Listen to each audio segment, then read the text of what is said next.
Space Marine 2. This is actually pretty funny. I'm glad to see, people calling this stuff out. I can't believe it. A Space Marine 2 developer just stepped forward and just gave away the secret on how to make a successful game.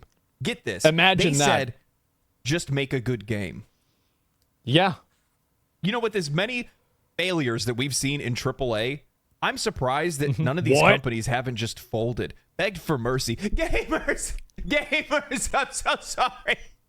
We need your money. We're going broke. The funny thing about this is that this was recorded before yesterday, which was when the Concord studio shut down. We're going to go back to doing what we were supposed to be doing in the first place. We've seen colossal failures to epic proportions, likely to the tune of billions of dollars wasted over just the last couple of years, and this year's not even done yet. Yeah, the video game companies are fighting against inflation by deleting hundreds of millions of dollars systematically by making terrible video games. You Dragon Age. It's such a good time to be a gamer. The best games are succeeding. The worst games, the soulless attempts at stealing our money, are falling flat on their face. Developers are out there pushing back against societal pressures and just focusing on making great games because that's what matters to players. Imagine that. There are those that are out there that just don't understand what's going on. They don't see the differences between games that succeed and games that fail. They don't understand what it takes to make a successful game. But lucky for them, Space Marine 2 developer has stepped forward to shed some light.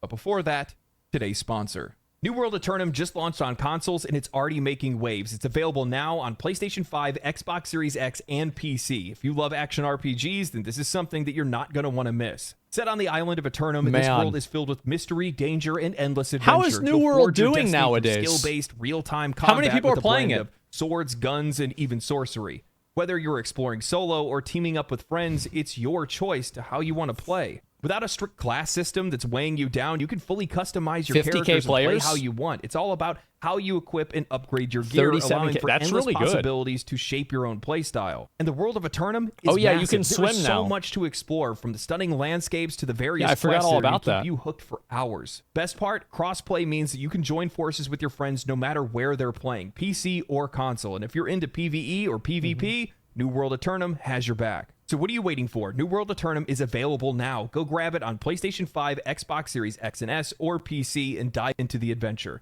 It's been a rocky couple years for the AAA industry. Ubisoft has completely collapsed upon themselves, unable to turn a profit since Assassin's Creed Valhalla.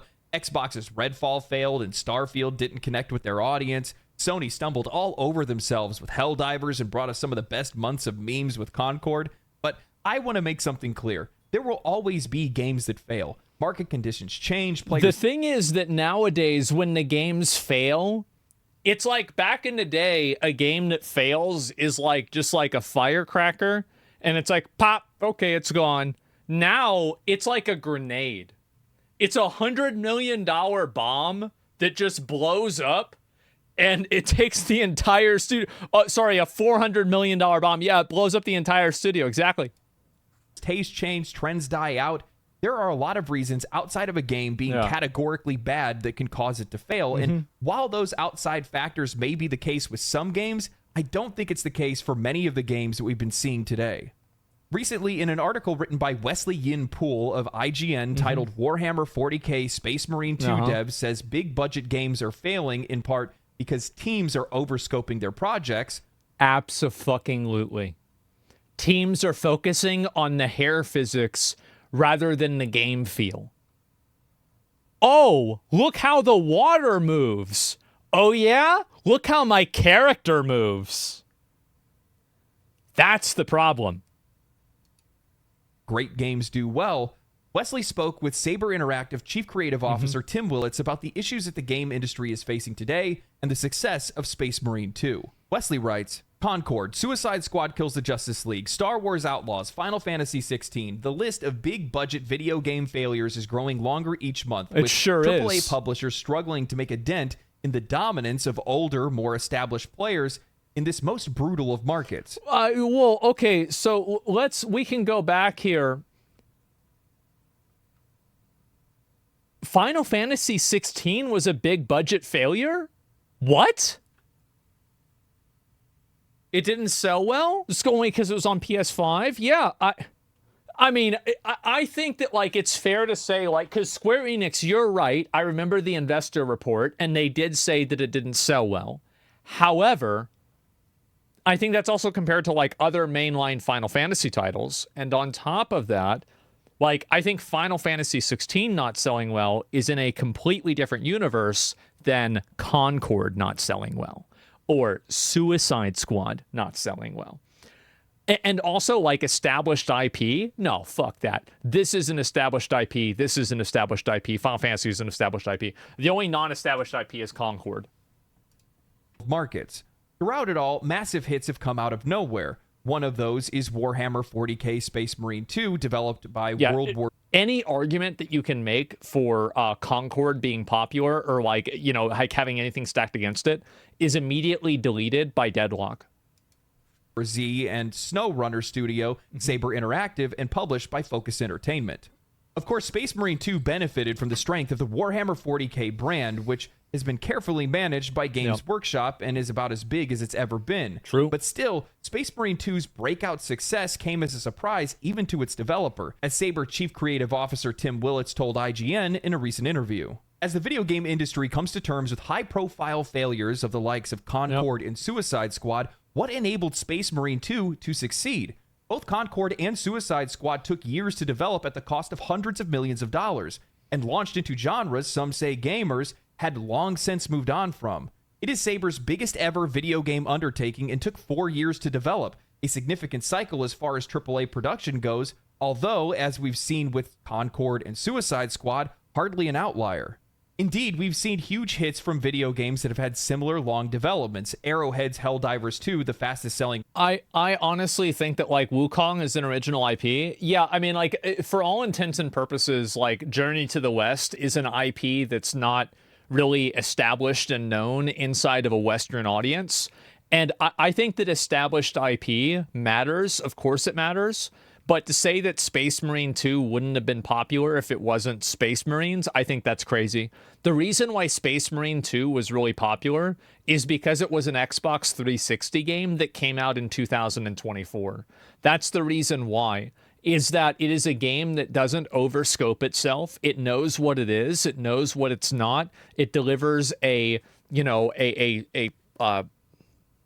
narrow type of content, and it does that content extremely well. I think that's why Space Marine 2 popped off so hard. PlayStation and Studio. Also, like, that's why, like, when they make new content for Space Marine 2, a lot of people will probably come back and play it because it's easy to get into. It's intuitive in a lot of ways.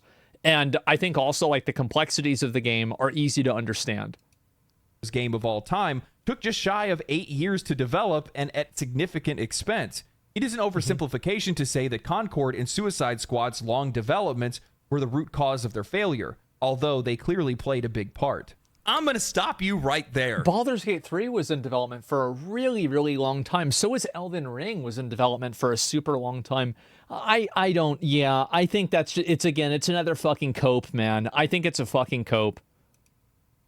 One of the biggest issues that the games industry is facing today is the fact that they are listening to journalists and analysts rather than the players. That's a fucking fact. That is so fucking true. Absolutely. Listening to people, like, this is the problem. It's like, you know what really was sad to see is when the Ubisoft CEO quoted the Metacritic scores from critics and not actual players in being like, I don't know why we aren't succeeding. Well, maybe because you're listening to people that aren't your customers. These people are telling them what they want to hear, and that's why they keep making the same mistake over and over again.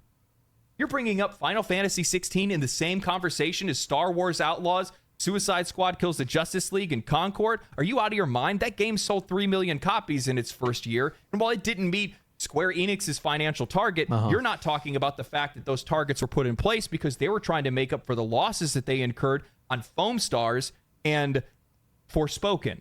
Ooh, I forgot about Forspoken. Also, like, here's another really important thing. I actually think Space Marine 2 and Final Fantasy 16 are very similar. Final Fantasy 16, I wish that it had a lot more scope to it. It's kind of like the same criticism that I had of Wukong. that I wish like it had more of an open world environment, like kind of like Act 3 was like way more open world than Wukong. I wish that Final Fantasy 16 had more to it. And I think that like Space Marine 2, I felt the same way. It's like I wish there was like more to it. But that was it. Everyone forgets about Forspoken. I feel like they just say things to say forgotten. Things. Saying that Space Marine 2 was successful because of Warhammer, the vast majority of people that bought that game had no background with Warhammer before. They said the same thing about... I think that that's probably true in a lot of cases, but every guy that I know that's played Space Marine 2 is a guy that's a Warhammer fan. And I also like the idea that if you make a game that's a love letter to the fans are going to buy the game and they're going to love the game. You don't need to always just keep making your audience bigger and bigger. Just make a game for the audience of people that love those games, and everybody's going to be happy. It's that simple. Baldur's Gate 3, because we all know how much everybody loves Wizards of the Coast. Come on. Of course. And what is with this idea that the more money that's spent on a game and the longer its development is going to have any impact on how the market receives a game? With Concord, if they developed that game for 2 years or 20 or spent $10 or $10 billion, it wouldn't have mattered. Like Outlaws... I also think that if Concord had released before Overwatch, Concord would have also been seen as garbage even then. I don't think that like this whole idea that like, oh, because there's Overwatch, Concord isn't popular. No, I think that even if you had that, Concord still would not have been popular. Like Suicide Squad Kills the Justice League, it was a bad game, nobody wanted to play it, and nobody was ever interested in it. Saying that it has something to do with players moving away from a genre. Well, if that was the case, then why did Concord fail? If that was the case, then why was Baldur's Gate 3 a game... a necromancer of a fucking game that resurrected an entire genre of games with CRPGs out of fucking nowhere? I don't want to hear... It's such a bunch of fucking bullshit. Shut up! Block succeed. Why haven't you played Baldur's Gate 3? Shut up. I just don't understand why game developers and games journalists don't want to talk about the elephant in the room. They see the culprit. It's like a Scooby-Doo episode. Yeah. They just feign ignorance over it. You're making games that players don't want. You're targeting audiences that don't exist. A minuscule demographic of people that are actually active out there buying games in the first place. You're targeting that audience. You're targeting audiences that don't even play video games to begin with. And while I applaud you for wanting to be inclusive, you're selling skis in the desert. What do you expect to happen? You can't, you want to make a video game, and you want to make a PC video game that's an action combat Souls-like game. You're going to have a lot of dudes playing that game. You're going to have a lot of guys playing that game. That's just the way it is. Desert skiing. I actually have seen some guys doing like desert, like surfboarding. I thought it was pretty cool. And the best part is, they're spending a lot of money doing it. Wesley continues with, this week, Epic Games boss Tim Sweeney said that the games industry is going through what he called a generational change that has led to some games failing to sell as well as the publishers had hoped. One of the manifestations of that change we're seeing right now is that a lot of games are released with high budgets and they're not selling as well as expected, Sweeney said, whereas other games are going incredibly strong. What we're seeing is a real trend towards players gravitating towards big games where they can play more with their friends. I think that's also true too, and this is the issue with live service games, is that there's like a live service video game entropy that happens, where when a live service game begins to lose popularity, that popularity then begins to be a reason why it loses popularity. And so it begins a vicious cycle in growth and also in decline. I think that World of Warcraft is a great example of that, with like the rise in like BC, Wrath, and Vanilla. And then also it's a great example of that with the decline in WoD. Reads is an ill-advised dig against single-player games, or at least their sustainability as AAA projects. Yes, Space Marine 2 and Helldivers 2 are boosted by their co-op play, but single-player games continue to sell record numbers. Just look at From Software's Elden Ring and Game Science's Black Myth Wukong, Well, those are actually two like super high-end examples. There's two other examples that are more low-end. Metaphor Refantasio, tremendous success. Another success recently was that one, what was I thinking? Dragon's Dogma 2. Dragon's Dogma 2 also sold over 3 million copies, and that was like 6 months ago, or like 3 months ago. Grand Blue Fantasy, I don't know how well. Sparking Zero is not a single-player game. Silent Hill 2? Yeah, I heard a lot of good things about that too. And also look at Final Fantasy VII. Rebirth. Sparking Zero sold 3.5... Sparking Zero sold 3.5 million copies on the first day? Is that true?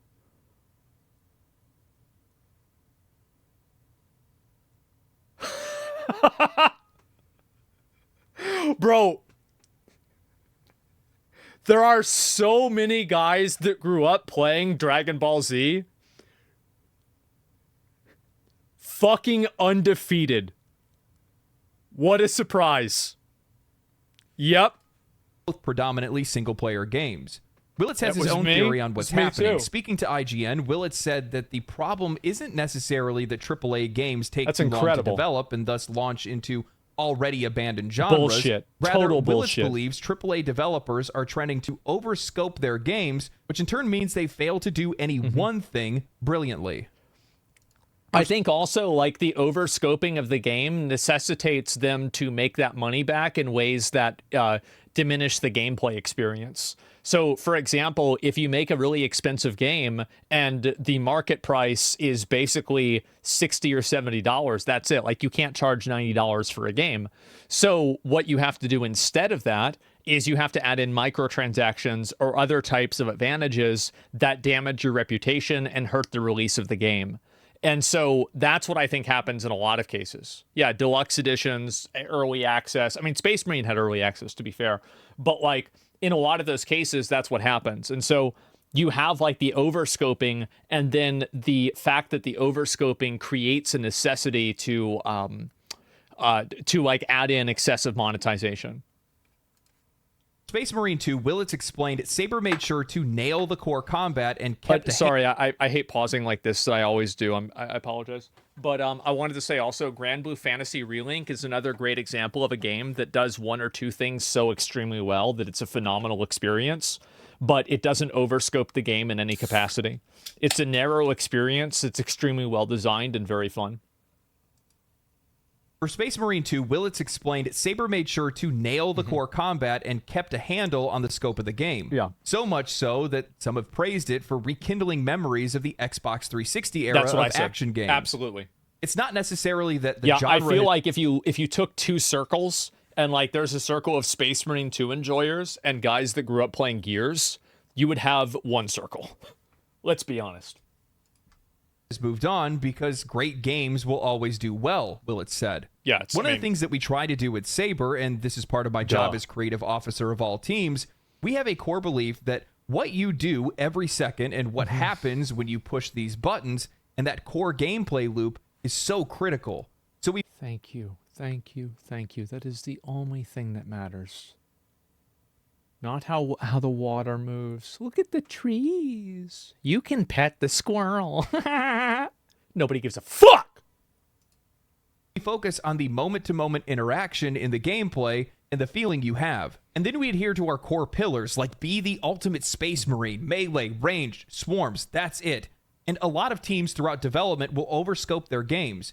They look at other games that just came out and say, oh, we got to do that. Let's add this. We got to do this. And they lose focus on that core, what actually makes the game fun. We're not in Space Marine 2 doing things like that. Well, the swarms are new technology, but there isn't some revolutionary gameplay mechanic no one's ever seen before. There are gameplay mechanics that people are familiar with, but we do it really, really well. And we execute really, really well.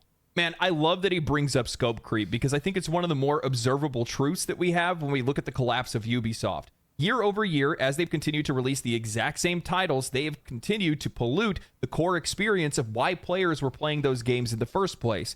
Look at Ghost Recon as an example, a game that started out as a third-person... I think that Assassin's Creed is probably the best example of that, where, like, I think that they've kind of overscoped Assassin's Creed in a lot of cases to where it no longer delivers the original fantasy that I think it was intended to deliver.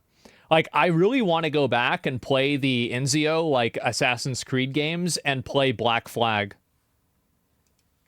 A competitive shooter with a campaign back to the roots, would eventually suffer from constant shifts in approach and gameplay before vaulting the competitive shooter portion of the franchise entirely after their attempt to make a pay-to-win, free-to-play Ghost Recon Phantoms and ultimately turn it into an open-world pseudo-looter shooter. Speaking of Ubisoft, did you guys know they released a blockchain game today?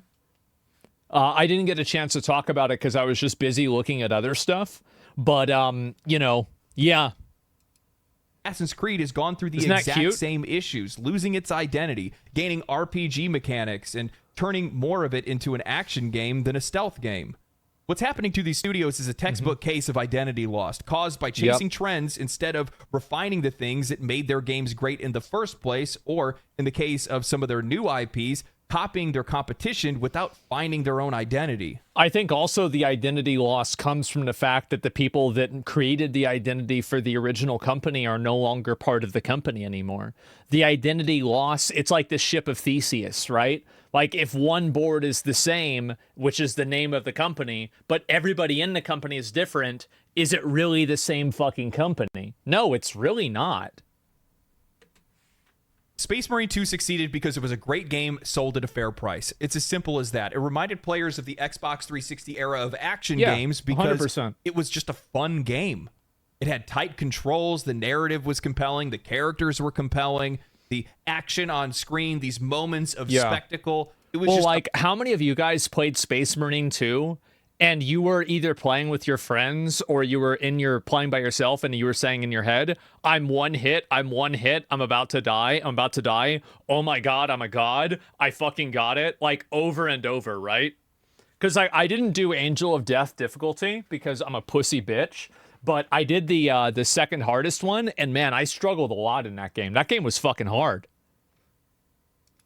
A fun and wild ride, and you didn't feel like you needed to be married to it. It didn't feel like the game needed to try to do too much. They didn't pad out the game time by putting in collectibles and other side quests and things like that. From pick up a little crystal. It says 1 of 297.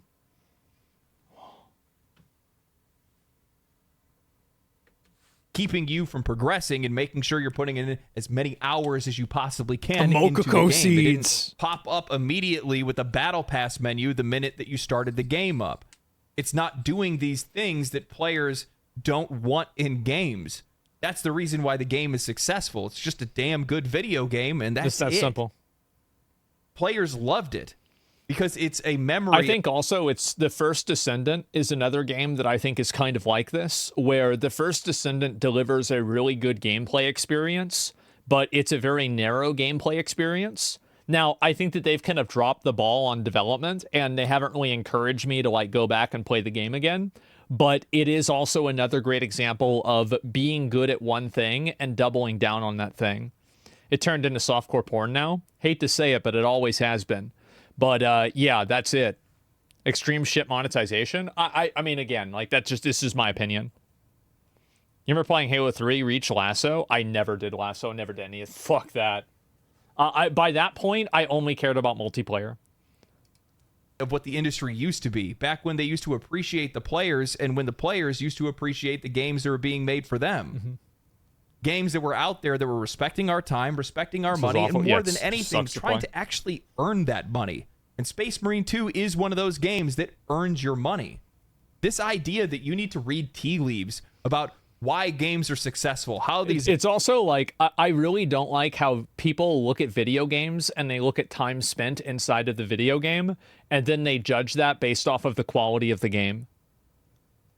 Like, I really, really don't like that. How, like, time invested is seen as, like, a qualifier for, like, whether a game is good or not. So, like, for example, if I look at Space Marine 2, let me see how many people, how long I played it. Where the fuck is it? Oh, it's down here at the bottom. It's Warhammer. I only played it 10 hours. I have 10 hours on Space Marine 2. But, like, I really enjoyed the game, and I felt like I got my money's worth out of the game. Meanwhile, there's been other games. Like, I think another great example is Pow World, right? I mean, Pow World, I have 283 hours into the game. And so, like, I definitely thought I got my money's worth out of that. So I just don't like this like system where it's like, okay, well, you have to like base everything off of how much time you've invested into it. Starfield, yeah, like Starfield, I put like way more hours into Starfield, but I feel like Starfield was kind of a disappointment. Games are successful. I think one of the reasons why players are so upset today, why you're seeing so much vitriol in the games industry, is because players are frustrated that we're seeing so many of these games that are more or less these patronized versions of what C-suite executives believe our tastes are. This is what they think of us. That's what they're putting out there. And I think he's right about this. A lot of games feel inauthentic. Defensive. Like, if you look at, like, for example, like the Dragon Age leaks that have come out so far, well, not really a leak now since the embargo's over, but like the Dragon Age like clips that have come out, oh god, they're terrible. It's so bad. The KOTOR remake is in incredible hands. Saber gets it. I'm so happy to read this. I'm so happy I played their last game. I know a lot of people are really worried about the Star Wars Knights of the Old Republic remake, but man, I'm all on board, baby. I'm all on board. I'm not going to pre-order it, but you know, I think you're going to do a good job. It has nothing to do with how many people are working on a game. It doesn't matter what genre it's in. It doesn't matter about anything else other than, does the game respect my time and money? Does it earn my money? Is it fun to play? And that's why Space Marine 2 succeeded. Helldivers 2 proved that you could make a game and reach wide audiences with a horde shooter. Baldur's Gate 3 broke records, a lot of records, all as of a them. turn-based game. And there are a ton of other examples that are out there that are just like that, proving a lot of the industry wrong and showing that they don't understand what we actually want. People don't understand, like, so I think that what happens is it's that people that conceptually understand how people like playing video games, but they don't intuitively understand, and they're not like serious gamers themselves. And I think that a lot of developers and designers are not part of this category, although I'm sure some are. But in a lot of cases, it's the leadership and management and executive leadership that doesn't have like as much of a read on what gamers want. And I think that's how you get games that are just huge flops, because they're basing it off of something that they don't fully understand themselves. The article continues with, then there's the question of development costs, which pretty much every AAA publisher has said risen sharply once again with the launch of the latest generation of consoles. It's inflation. Development costs, Willett said, have gotten so out of control that some AAA games, especially those in the U.S. states such as California, now have unreasonable sales expectations set against their budgets. Saber, Willits insisted, developed Space Marine 2 affordably, with a budget less than half of Doom Eternal. That's fucking impressive. Holy shit. I didn't know that. Last game Willits worked on while boss of id Software before leaving to join Saber in 2019. Wow. We don't need to sell 4 million units to make Space Marine 2 a success, I still need to play that too. There are many games, sadly, especially out of North American developers, where if you do not sell 5 million copies... Sorry about that. Okay, we're good. ...copies, you're a failure. I mean, what business are we in where you fail if you sell less than 5 million? There are examples like that, and we don't want to be that business. Yeah, that would make Dragon's Dogma 2 a failure. What the fuck? We want to be the developer that focuses on the core experience, what makes games actually fun, and do it really well and make it affordably. Yeah. Look at SnowRunner, dude. SnowRunner is literally driving trucks through mud. That's it. I'm done. I just described the game. 15 million people played it because the experience was perfect. Look at World War Z. Like, come on. We're not going to get an Academy Award for the game, but 25 million people have played it because it's just this perfectness. And that's what we do well. Even with Willett's overscoped argument, there are... and there's also a lot of like indie examples of that, like Core Keeper. I think Core Keeper does what it's supposed to do extremely well.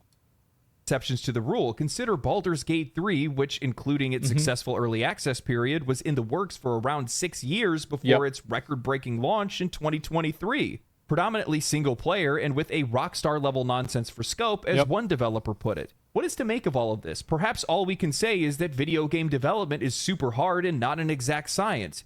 If it were, every game would be successful. Willett previously told IGN the success of Space Marine 2. I think that it's not a science, but it's not a mystery either. Of course it's not a science, but you should have been able to figure out and intuit some of these things that wouldn't have sold, like Concord, like the fact that nobody was like, you know, like let's take a break on this. This might not be as good as we think it is. I feel like that's a pretty big indicator that they fucked up. Changes everything for Saber and would even positively affect its future projects. Yeah. While neither Saber nor Focus have announced sales figures for Space Marine 2, Focus has confirmed over 2 million played at launch. In fact, wow, that's a lot. Go woke, go broke. I actually don't think that is the... I don't think go woke, go broke is enough. Apex Legends released with the only white male being playable that is literally, his name is Toxic. Baldur's Gate 3, you can fuck a bear and you can give your character any type of genitalia you want. Woke content can make a bad game worse. It can make a good game better, but it can't make a bad game good, and it can't make a good game bad. That's not the way it works. Space Marine 2 is the most played Warhammer video game of any type ever released on Steam, with 225,690 peak concurrent players on Valve's platform. Willits won't go into hard numbers for Space Marine 2's success, either in revenue or in profit terms, but he has gone on record saying that Space Marine 2 is the fastest-selling game he's ever worked on, and that includes Doom, Quake, Wolfenstein, and the Rage games id Software released over the 24 years he was at the studio. I genuinely was trying to read this article without being critical of the writer, but please, for God's sakes, when you have someone like Willis that's bringing such incredible talking points to the table, could you try to think critically or deliver something of value? Seriously, what's to make of this? Maybe game development is super hard and not an exact science? I feel like everything is super hard. Like making a restaurant is super hard. Like setting up a restaurant and making that restaurant successful is so incredibly difficult. It is like, think about how many restaurants go out of business. Think about how hard it is to build, a shopping mall. How hard is it to, write software? How hard is it to, you guys, there's so many things that are really hard. Like video, that's not really a good way to... That's not a good way to look at it. Just told you what the problem is. Everything's the discussion hard. Flew over your head. Baldur's Gate 3 wasn't an exception to the rule. It was a game that was developed over the course of 6 years, but they only spent $100 million. Sven Vinka, the lead behind Baldur's Gate 3, shed some light on this in an interview with GameSpot. You need to make sure you have enough fuel to do it. Yeah. That's probably the biggest one. I mean, we had reserve fuel. Yeah, I mean, well, he said that they were on the verge of bankruptcy 3 times, too. Fuel, based on the success of Original Sin 2 to engage with this. We upscaled our ambitions when we saw the success in early access. Right. So we would have not done that if we would have seen that early access wasn't as successful. So I think the most important lesson for us is how important dashboarding is. Don't put the cart before the horse is basically what he's saying. Yeah, don't scale up a massive a massive studio of people before you put the game out to market and see what the response is. He's totally right. You can actually see your fuel meter, so you don't run out of money and you don't get into trouble, because it does remain the fuel that you need to make your game. If you do it at the scale that we do it, with the amount of level of permutations, the amount of immersion gameplay, you're going to run into trouble, guaranteed. So that means that you need to have reserves. Larian saw the success of Divinity Original Sin 2, and they based their projections off of what it did. They were conservative. They put out an early access model of Baldur's Gate 3. They saw all the support they were getting from their fans, and then they chose to upscale based on that level of support and the financial support that they received through sales. Not only did this lead to them being more financially responsible, but it helped them hyper-focus on the things that mattered the most to players who bought the game during early access, and they stayed true to that vision. It's really crazy to listen to people that are developers and leaders of the studios that produce high-quality, good games, and then compare that to what it's like when somebody from, Warner Brothers is explaining why Suicide Squad didn't do well. It's just it's like two completely different things. Space Marine 2, and they just refined those core elements of the game to be able to reflect what customers wanted. There's nothing wrong with scoping out your game, but Baldur's Gate 3 scoped out individual mechanics, not necessarily the activities. Ubisoft has forced RPG mechanics, levels, XP, randomized loot, multiple choice outcomes, and more into all of their games, diluting the experience that players are coming to their games for. Yeah, not every piece of loot has to be randomized. That doesn't always have to be the case. Like, you don't always have to have a random, like, upgrade simulator system. Some games have them, and I think that they're great, but all games don't need them. No way. Studios, on the other hand, said, we want to make choices matter in our RPG, and they fleshed out those individual narrative paths for players to play in each scenario. They didn't add a bunch of extra bells and whistles and useless crap to try to make the game look big. They made the game feel big. I feel like a lot of this just comes down to overblown budgets and too many employees. Starfield cost $200 to $400 million to make. Spider-Man 2 was $300 million to make. Diablo 4 had $300 million to make Spider-Man 2, and you couldn't even go in any of the houses, right? At a certain point, like, they tried to make a movie. I really, like, that's another thing, dude. I really don't like how so many of these games are trying to be movies. It just makes me so annoyed. For 9,000 people working on it. Star Wars Outlaws likely cost $200 to $300 million and had over 600 developers working on it. None of these games reflect the money that was invested, nor the amount of people that were working on them. In fact, it's likely the reason why these games... It's actually so crazy how good that Jetpack Slam is. By the way, it's fucking ridiculous. I'm surprised they haven't nerfed it or done anything. Like, it's so good. Aren't meeting their financial targets. It's also the reason that these games are failing to meet audience expectations.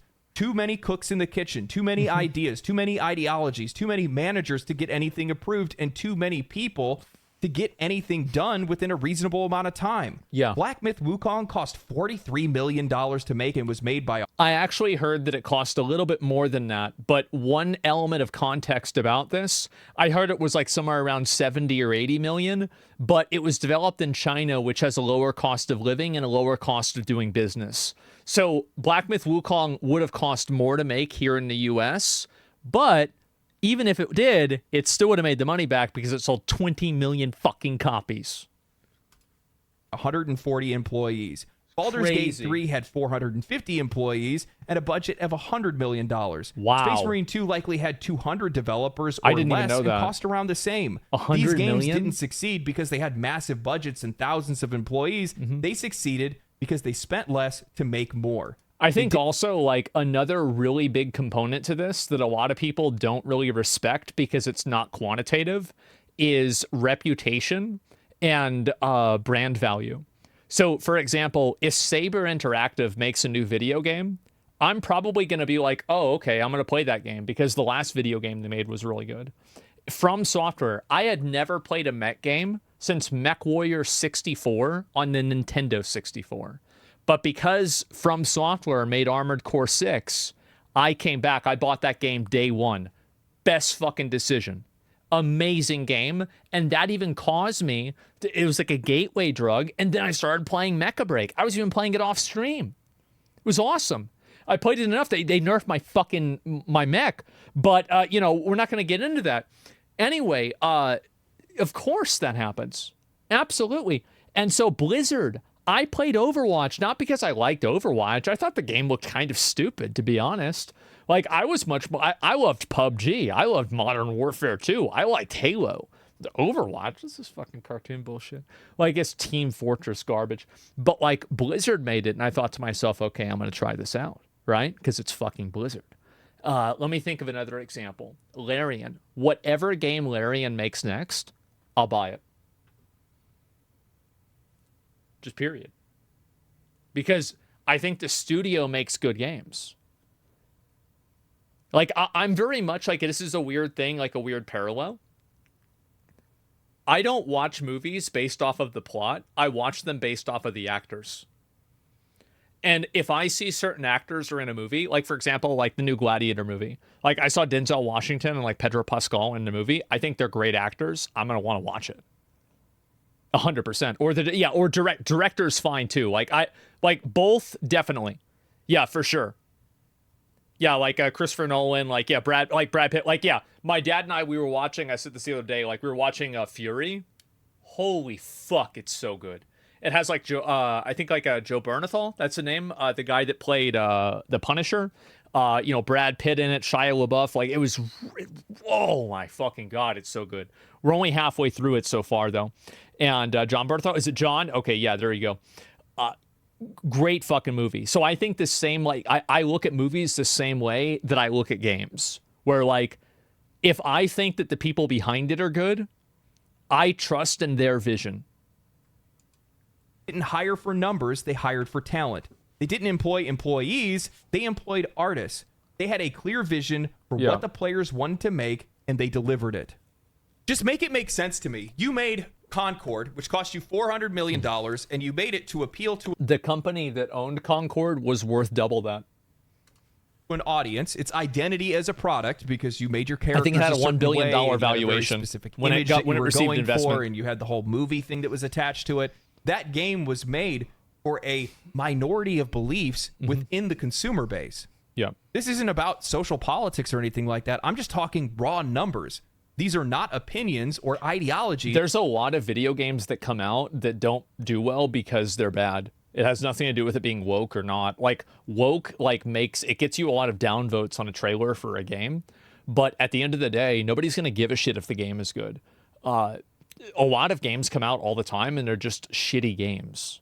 It's not because they're woke. They're just shitty. That are held by the vast majority of consumers. You say that you want to target wider audiences, casual audiences, people that don't even play video games, but the things that you're making don't even appeal to those people in the first place. So what are you doing? And why are you going to act surprised when your game releases and you sell it to the realistic amount of people that you should see for sales for a game like that? They sold 25,000 copies. That's pretty realistic for that game, in my opinion. This comes down to something that I brought up in a previous video, and I do truly believe this. I think that what ended up happening in the video game industry, and the reason why it's suffering so much right now, is that in the race to scale up, because the game industry exploded. It's now the biggest entertainment industry in the entire world. It makes more money than movies, television, and music put together. It's crazy. In that scale up, with all that investor money that came in, all of these companies had to I wonder if you had a pie chart, how big is the slice of pie that says gotcha? For the reason for that. That they it's got to be a and big. The best way for them to show that they're slice. growing, because it takes a while to make a video game, is to expand and hire more employees and start more projects, because that's what investors want to see. They want to see how you're scaling up. How are you growing and getting bigger? What are you using my money for? They want to see that reflected. And doing that, they weren't out there hiring talent. They were just hiring warm bodies. That's all that they wanted. And as a result, they hired on a ton of these talentless NPCs that 90% of their life is based on what's happening on the internet. And they think what's reflecting in the screen of this device here or on your computer monitors is what you see in real life. And it's just not. It's also more than that. It's that the people that are making the games are doing it in a reactionary way.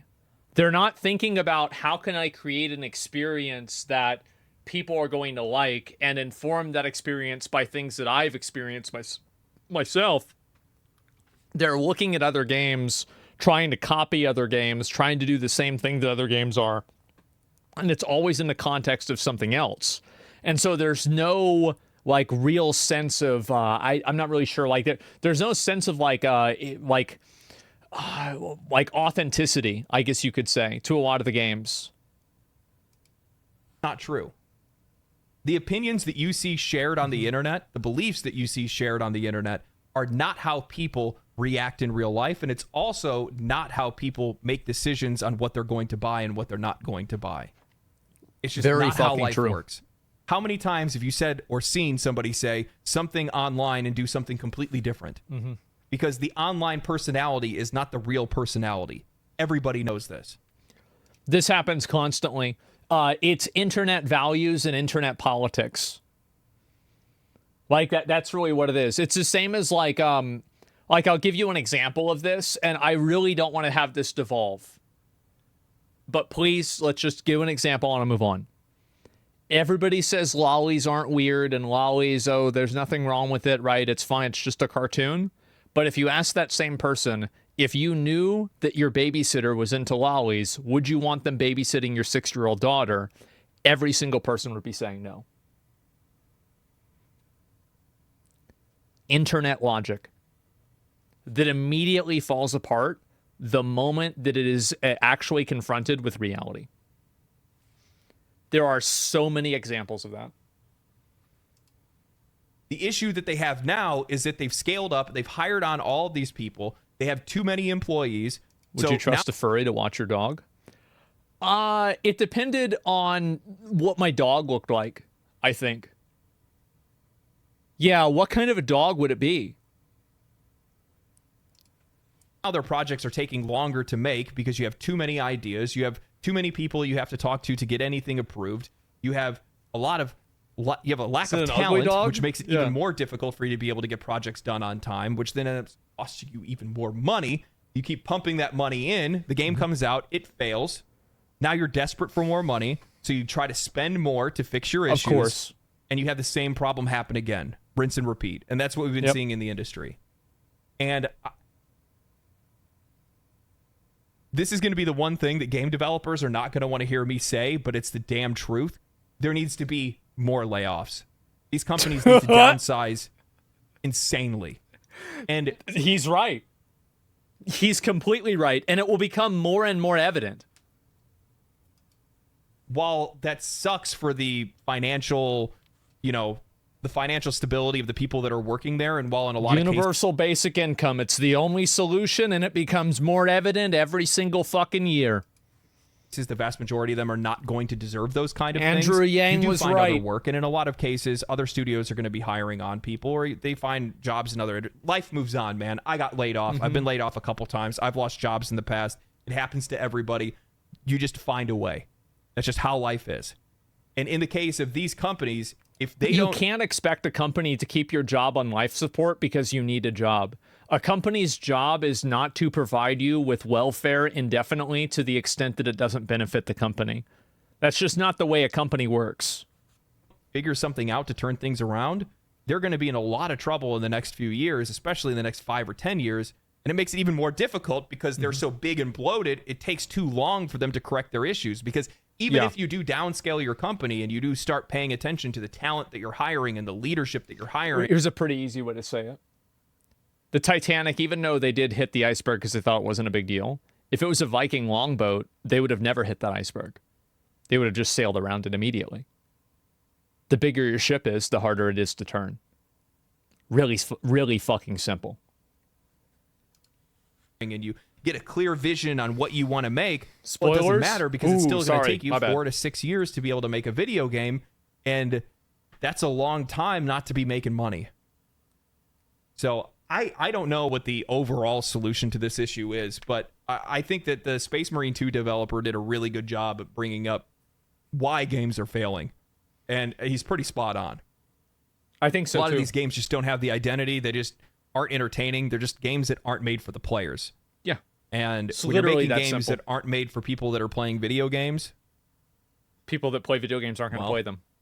They're not going to buy it. Yeah, imagine that. Anyway, hope you guys enjoyed the video. If you guys did, make sure to like, subscribe, share the video to your friends. You guys can join the Discord. Discord link is in the description of the video. Make sure that you guys come and follow me on Twitch. Catch me live. Hear me rant about video games, play video games, and things like that. Outside of that, my friends, stay cool, stay righteous, stay safe, and I'll catch you in the next one. Peace. Family. I think he's right. Family. Yep. Big thanks to New World Eternum for sponsoring today's video. You can start your adventure today. New World Eternum is available on PlayStation 5, Xbox Series X, they killed her too early. PC. Don't miss out on this incredible world. Check the link in the description and jump in today. I've got to say, I still think New World's worth the money. I do. I think it's a good experience for the amount of money that you spend, and I feel like I got my money's worth out of it. Even though, yes, I know that the end game isn't great. It's a very good game. Yeah, I like it. There's the video. Make sure to give it a like. It's a Legendary Drops video. I haven't seen any of his videos for a while. I wanted to make sure I got into it.